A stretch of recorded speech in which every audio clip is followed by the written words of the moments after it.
welcome to Scrappin with Sheri.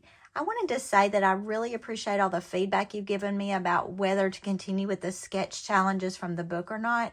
So many of you have said, I'm really enjoying this, I'm working along with this. So my plan is to continue with the sketch challenges, maybe throwing in some different things every now and then, but we'll just continue to work through this book until other ideas strike me. We're on page 42 in the book today. This looks to be a pretty easy layout, and I am going to be making this as a 2-page spread. I'm going to be using some blue background from the Croptoberfest 2023 collection. I'm using a piece of the copper metallic, the copper shimmer from the Secret Box, and then a piece of this orangey coppery color from the Leave Nothing Behind collection. So you see I'm just mixing and matching all these different pieces, but they seem to be working well together. And you know, with my pictures for out west, these colors seem to be working really well. So these two will be my background. I'm just going to lay them aside for now. And when we look at this sketch, it's pretty cut and dried. This border could be a pre-cut border. It could be a sticker border. It could be just a piece of paper. I'm going to use that as just a piece of paper. And I'm not sure which piece of paper I'm going to use for it yet. But we've got a little triangle here on the bottom with a design there, some pictures. Looks pretty simple. So let's go ahead and get into it. Now, what I'm looking at with this is I want this paper to be this bottom portion here. So I'm going to go ahead and cut that. Now, it shows you on the layout that one corner of it is 3 inches high. One corner of it is 6 inches high. And I think the best way to do that would be to mark that using my 0 centering ruler. So I need a 3-inch on one side, a 6-inch on the other. And let me just mark that. I'm marking it on the back side of my paper. And that could get me into trouble when I start flipping it over to put it on my page, but we'll see, right? I'm looking at this layout and it's 3 on this side, 6 on this side. Well, if I cut it that way, that means this side of my paper is going to be ready for the page. But because I'm doing a double page, that's going to be okay. If you're not doing a double page, you'll need to mark it on the correct side or flip your measurements to make that work. Now, because this paper is so busy, I'm having a hard time seeing my little marks. There's one. And there's one. I'm going to put those marks on my cutting line. There's the 3-inch. Here's the 6-inch. And you'll see it's going to be hard to get that cut using my 12-inch trimmer. But if you slide your papers just right, you can make it happen. Now, remember I said, because this one was cut, it was marked on the back side, it's opposite what we've got here. But that's okay because I'm doing the double spread. So what I'm going to do to make my other side is just flip that paper right back on top of it. Oh, let me see. I don't want to get it backwards this time too. If I cut it like that, I'm going to end up exactly the same. That's not what we want. So I think we'll just mark it and go again. Or I could flip, yeah, that's what I can do. I can flip my pages against each other with the facing pieces, the same pieces facing each other. And I could just cut off this extra triangle that way. Now, it's not gonna be exactly 6 inches because of the way the angle worked going to the 6 inches on the other side. But I think that'll work. We're ending up with a nice little triangle that I'm sure we'll use down the road on something. All right, so what we've got right now is this piece right here. And you can see this one is cut off just a little. That's not gonna make a difference to my design. And then I'm gonna make this part right here that's gonna be that midline border, the kind of separating part. And I wanted to use something I haven't used on camera, and that is the postage stamp punch. It's a border punch. And remember with the border punches, you line up starting on the black line first. So that's where I'm going first with this, is on that black line. I showed this at my weekend National Scrapbook Day, my in-person one, and it was a huge hit. So I wanted to show it to you as well. Now, I am going to do just one page on camera today, but you'll see both pages when they're finished, and they're basically going to be mirror images of each other. So I'm not going to take the time to punch everything, but I wanted to look at something with this. When you're doing things at an angle like this and you do a punch, it's not going to be quite long enough. So I go ahead and do 2 punches, especially when you're doing a 2-page spread. You can do you can do 3 punches for a 2-page spread, and then piece them together, and that will spread all the way across both pages. So the postage stamp punch, it comes with a set of embellishments, and we're going to pull those out in just a minute, but it comes with these little mini embellishments, and you're going to love those. If you order the postage stamp punch, those little mini embellishments come with it. So I wanted you to be aware of that because they are so cute. Now, let's go back to our background. We've got this little triangular shape here, and I'm going to go ahead and tape that down. Now, you'll notice on the sketch, they have made this little bottom area sort of like its own little story, I guess. Just a nice little cute picture. I'm not really going to do that. I'm going to keep this more as just a decorative element and probably add more pictures than they have. All right, so we've got that on. And then we need to add our postage stamp punch. And I'm going to add that right at the top of this orangey red color because I want some of that blue to show through.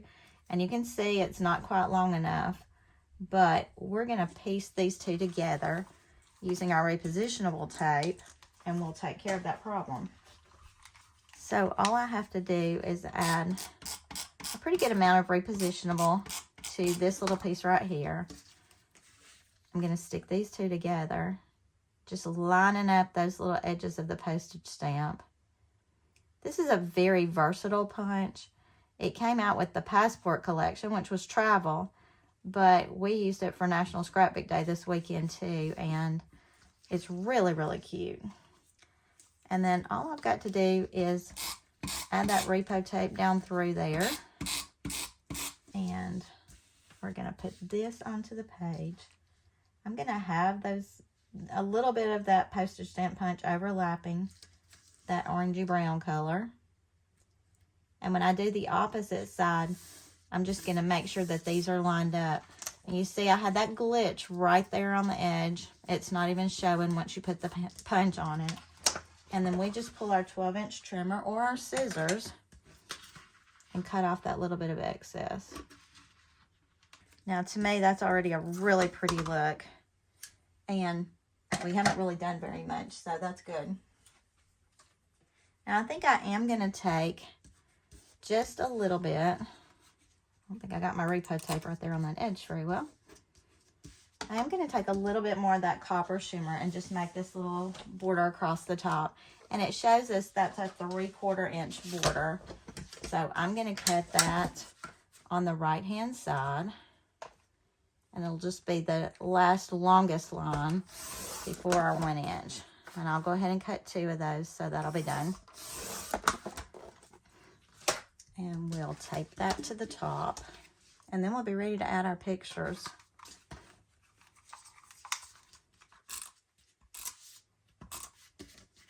I've heard from lots of you lately who said, I enjoy the embellishments, but I really like the pictures the most. And, you know, when we look at these sketches, I don't want you to get caught up in the fact that you don't have all the different embellishments. You don't have all the pieces and parts to make the sketch look exactly like theirs. I'm going to let you in on a trade secret. You know, the goal is to sell you more products, to use lots of paper, lots of embellishments. But it also makes your pictures or your pages really pretty.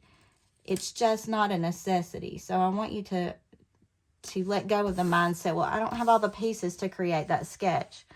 I think when you get the basic elements in, you can do whatever you want. And that's what we've got. We've got a background page. We've got this triangular shape going up with a border on top of that. We've got this top piece. We've got all the basic elements. So don't stress all the extra stuff, in my opinion. Now, I've got several pictures of this particular place called Upheaval Dome, and I don't have to use every single one of them, and in fact, some of them are going to go on my facing page, but let's see what we can get on this. Oh, look, that is almost exactly the same picture. Just a little touch of different perspective, so we can ditch one of those. And then this is from a different angle, so I definitely want that in. Now, this is originally a 3-picture page with 3 pictures angled. I don't know that I'm going to angle any of mine, but I could. Well, you know what? Maybe we will.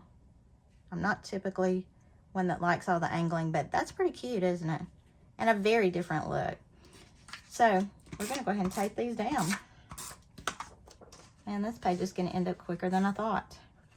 So with all the pictures on this page, let's go ahead and look at embellishing. And when I was looking at my embellishments, I found this in my secret box stash. And that's the Copper Canyon secret box stash. I love this look. And I've got a big open space here, so I feel good about putting that there. And I also found this, the Great Outdoors. This was from a collection that I actually bought at this national park. So I'm going to go ahead and stick this piece down. I'm not going to foam square it because I'm going to foam square the title that I'm putting on top of it. I would love an embellishment title, but there just wasn't one that was appropriate for this particular place. And I'm kind of sliding this over. I'm covering a good bit of my white space here. Not all of it, and that's okay. And then I'm going to add the Great Outdoors using a couple of foam squares, because I do want some dimension on that. I chose this particular word. There were other words, but I chose this one because it's a really deep green, and it picks out the little bit of greenery that's in my pictures here. So I felt like that was a good contrast to what we have going on otherwise. And see how that pulls out that green really quickly. And then I'm going to go back to these little embellishments that came with the postage stamp punch. There are a lot in here. I think that's a 20 pack of those. And the fun thing is they are sized just to fit the holes in this. Now, if you don't like these embellishments, or they don't match, or the themes don't work, it's okay, because you can also just cut pretty double-sided paper. You could cut the postage stamp out of one side and then flip to the back side and use the opposite side of that to do the fill-in, which is a really cute look. I'm just adding a few of these in, and then I'll go back and decide which ones I really want to keep. A little bit of teal on these, and I don't necessarily want the teal look, but I am liking some of these others. That's cute. That's got a teal background, but I don't feel like it shows up too terribly much. We could use this whirlwind instead. These are particularly fun to me because my husband is a stamp collector. So when this came out, I was really excited to see this. Let's see if I can put it in the right way. There we go. All right. I think that's where I'm going with this page. I'm going to leave the bigger ones open, and I'll just use my regular tape to stick those because it's not going to take much tape. And it just fits so nicely in the little grooves. So it's pretty easy to do. All right, y'all. So one side of my page 42 in my sketchbook is complete. I'm going to go ahead and finish the other side real fast, and you'll see that in the photos. But until next time, happy scrapping.